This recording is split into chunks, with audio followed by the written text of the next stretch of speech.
এদিকে ধর্ষকের সর্বোচ্চ শাস্তির দাবিতে বিক্ষোভ করেছেন রাজশাহী বিশ্ববিদ্যালয়ের শিক্ষার্থীরাও। শনিবার সন্ধ্যায় বিশ্ববিদ্যালয়ের জোহা চত্বরে জড়ো হয় শিক্ষার্থীরা। পরে বিশ্ববিদ্যালয়ের প্রধান সড়ক ঘুরে সংক্ষিপ্ত সমাবেশ করেন তারা। এ সময় শিক্ষার্থীরা বলেন, কুমিল্লার তনু থেকে শুরু করে আজকের আসিয়া, কোনো ধর্ষণের ঘটনায় সরকার দৃষ্টান্তমূলক শাস্তির ব্যবস্থা করতে পারেনি। তারা সরকারকে উদ্দেশ্য করে বলেন, আপনারা যদি নারীদের নিরাপত্তা নিশ্চিত করতে না পারেন তাহলে এই দেশ চালানোর অধিকার আপনারা হারিয়ে ফেলেছেন। শিক্ষার্থীরা অতি দ্রুত ধর্ষকদের মৃত্যুদণ্ড কার্যকরের দাবি জানায়।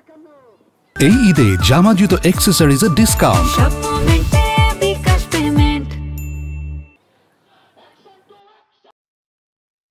আপনাকে উত্তপ্ত করেছে কোন শিক্ষক, আপনাকে নগ্ন মেসেজ পাঠিয়েছে কোন শিক্ষক, আপনাকে টিজ করেছে কোন শিক্ষক, আপনাকে নিয়ে বাজে মন্তব্য করেছে, তার বিচার রাজশাহী বিশ্ববিদ্যালয়ের মাটিতে 30,000 শিক্ষার্থী মিলে করবে ইনশাআল্লাহ।